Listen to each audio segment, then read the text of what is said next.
Assalamualaikum. Siap. Teman-teman, sebelum kita mulai pembelajaran pada pagi hari ini, mari kita mempersiapkan mulai dengan bagaimana dan kita masing-masing. Nanti mulai.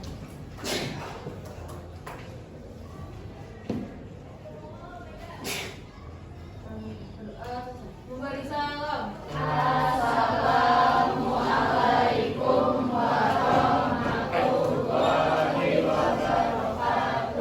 Waalaikumsalam warahmatullahi wabarakatuh. Selamat pagi semuanya. Pagi. Apa kabar kalian hari ini? Baik? Enggak? Kenapa yang enggak? Oke. Baik ya, saya akan semuanya baik. Oke. Hari ini siapa yang udah masuk? Bernard, hidup, Citra, Dea, Devina, Fatia. Minggu lalu kan dipimpin, bukan minggu lalu sih, tapi saya ingat banget terakhir banget itu dipimpin sama Habibi. Ingat gak yang kamu dirjen? Nah, kamu tunjuk temen kamu satu orang. Siapa? Buat kalian mimpin.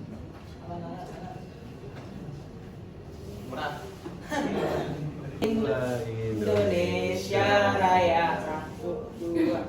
Indonesia tanah airku, tanah tumpah darahku.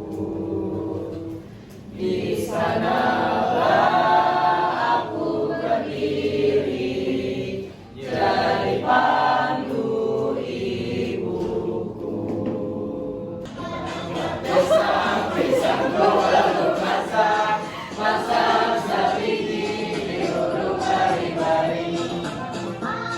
Di burung bari-bari, lepok mangga lepok, masak kayu bengkok. Lagu Ampar-Ampar Pisang, kira-kira asal daerahnya dari mana? Indonesia. Yang Indonesia bagian mananya? Ada yang tahu nih pakaian adatnya dari mana? Kalimantan mana? Selatan. Kalimantan Selatan. Ada yang masih ingat permainan tradisionalnya Ampar-Ampar Pisang seperti apa? Ampar-ampar pisang, pisangku belum masak. Masih ingat? Permainan kalian masih kecil ini.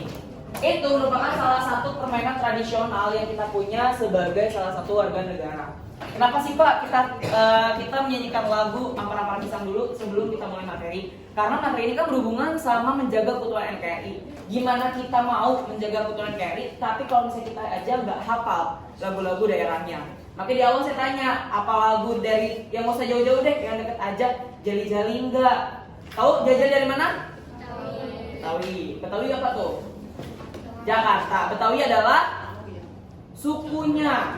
Sedangkan Jakarta adalah provinsinya, daerah. Memutuskan permasalahan mengenai ATHG terhadap ideologi Pancasila dan NKRI, menganalisis peran serta warga negara, serta menganalisis bentuk negara. Ini di pertemuan kita minggu depan.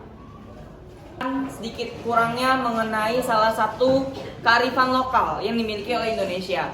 Nah, pas itu saya udah ngambil salah satu contohnya, yaitu tradisi dari Jakarta berupa pernikahan adat, rangkaian adatnya dan lain sebagainya.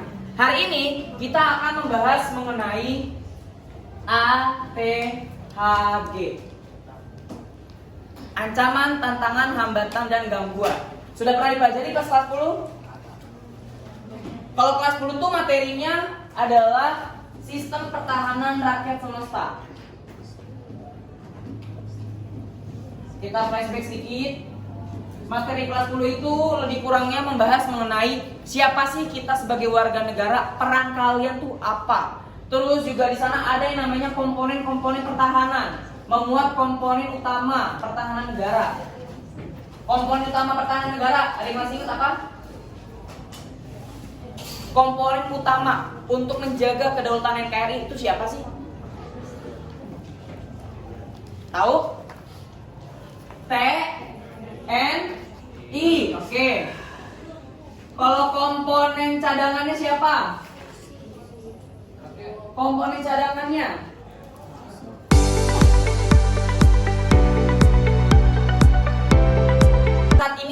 bukanlah serta-merta kita dapatkan secara cuma-cuma. Namun, ini merupakan hasil perjuangan dari para pahlawan dan seluruh rakyat Indonesia untuk memerdekakan tanah air dan terlepas dari belenggu penjajah. Kami daripada Republik Indonesia, kami hormati apa yang kami tanda tangan. Kami hormati Manila Agreement. Sampai dia bilang ganyang Malaysia. Ganyang tuh kalau bahasa kita kayak kita serbu Malaysia sekarang. Pada saat itu termasuk salah satu pidato yang paling ikonik. Makanya dari situ negara kita mulai dikenal sama dunia sebagai negara yang ditakuti. Oke, lanjut. Ini akan kita bahas mengenai ATHG. ATHG itu pertama ada ancamannya. Ancamannya berupa ancaman militer maupun non militer. Pasya, Bernard, kayaknya simpan dulu. Oh enggak. Ancaman itu terdiri dari dua, ancaman militer dan non militer.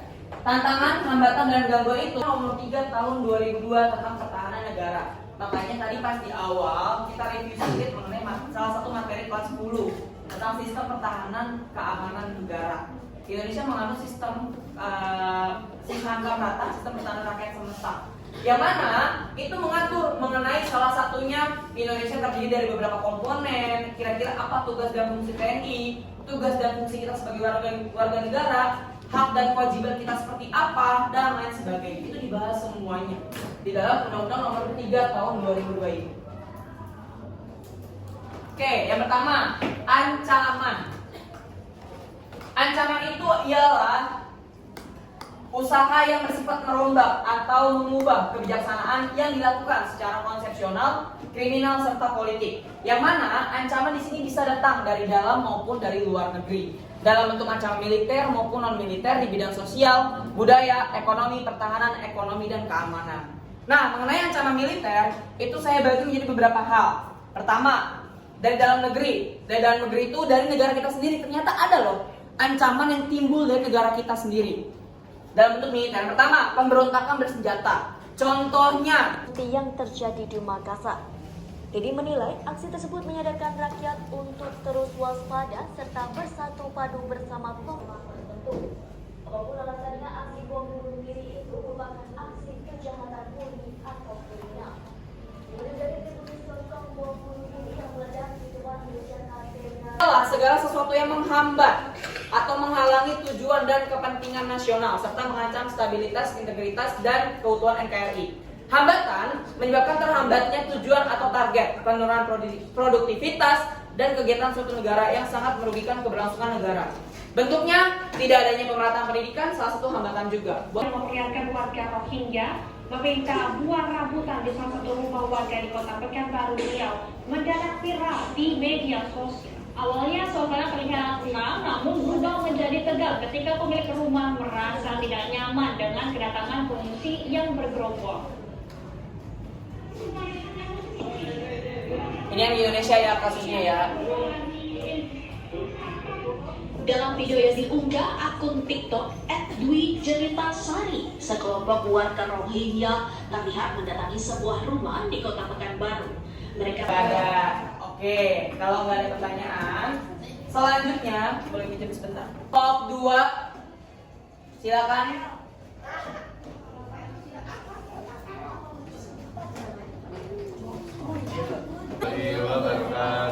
Waalaikumsalam. Kami dari kelompok 2, izin memperkenalkan diri. Nama saya Ngurah Pansusogi Berdaus. Saya juga. Saya Nacia Putri, saya Rizka Putri, saya Saskia Mohda, saya Putri Alifah. Itu yang pertama karena merupakan kuliner ikonik Cirebon yang mudah ditemukan di berbagai tempat. Terus memiliki nilai historis dan telah menjadi bagian dari kehidupan.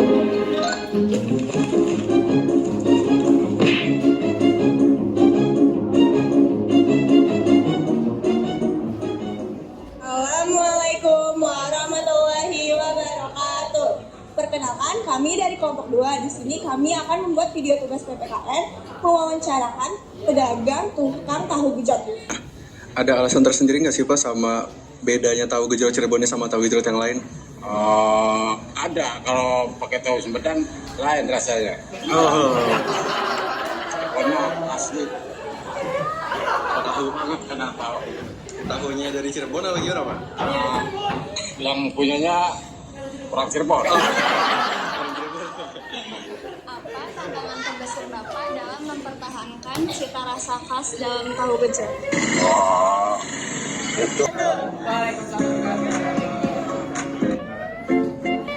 Oke, tepuk tangan dong buat kelompok 2. Ini menunjukkan hasil dari wawancara kami mengenai wawancara terhadap tetangga ini. Askia dari satu kelompok kami, Pak. Oh, Aski rumahnya masih rumah adat. Enggak, tetangganya. Oh, tetangganya. Oke, sebutin nama-nama kalian. Sebelum kita mulai, kenalkan nama kali kita tidak dahulu. Nama saya Pasana Nusa Kesmana. Nama saya Muhammad dari Parang Besi. Saya mau jadi keluarga, saya Melly Lestari. Oke, silakan boleh dijelaskan dulu kalian ngapain? Hari ini akan melakukan tugas observasi lapangan rumah adat budaya Betawi. Sebelumnya izinkan kami untuk memperkenalkan diri. Saya Mozadik Nayat Monda. Saya Fatia Putri Rahmadani. Nama saya Askeri Juyanti. Saya Pasien Nusa Kesmana. Saya Muhammad Barlian Pangar Besi. Saya Marsha Mirabella. Saya Melly Lestari. Suka tertawa, nasib sungguh beruntung, punya kekasih suka tertawa. Barang klasik juga. Oke, assalamualaikum. Perkenalkan Ibu, nama saya Marsha Mirabella. Di sini saya ingin bertanya tentang rumah. Kan Ibu punya rumah khas Betawi ya. Gimana sih Bu komentar dari warga sekitar mengenai rumah Ibu yang khas Betawi ini? Ya, biasanya yang lewat rumah ibu, mereka pada bilang rumahnya bagus. Ibu. Nah, sebelum kita lanjut ke wawancara berikutnya, kalian tahu gak nih kalau salah satu ciri khas Betawi adalah ondel-ondel. Boneka raksasa ini biasanya tampil berpasangan dan punya makna khusus loh. Warna merah melambangkan keberanian, sedangkan putih melambangkan kesucian. Dulu, ondel-ondel dipercaya untuk menolak bala dan menjaga kampung dari roh jahat. Sampai sekarang, ondel-ondel tetap jadi simbol budaya Betawi yang penuh makna. Dalam upacara adat seperti pernikahan terdapat tradisi unik bernama palang pintu. Makanan khasnya antara lain soto Betawi, kerak telur, dan asinan. Masyarakat Betawi dikenal dengan sikap ramah, menjunjung tinggi kekeluargaan, dan semangat gotong royong. Ya, video observasi dari kami mengenai rumah adat Betawi kurang lebihnya mohon maaf. Semoga video ini bisa bermanfaat bagi kalian dan bisa mendapat ilmunya dari video ini. Kurang lebihnya mohon maaf. Assalamualaikum warahmatullahi wabarakatuh.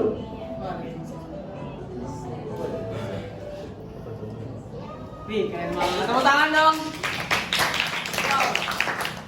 Oke, selanjutnya ini ada pertanyaan. Ada pertanyaan mengenai materi ATHG, ancaman, tantangan, hambatan, gangguan? Nggak ada. Oke.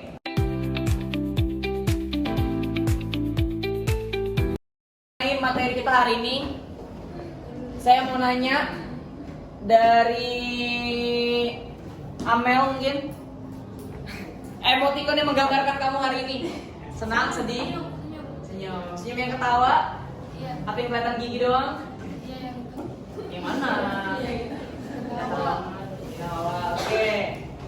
Apa saja yang kamu tentang ini apaan? Budayanya apa tuh? Betawi Budaya Betawi. Oke, apa lagi? sama tahu gejrot Cirebon. Oke.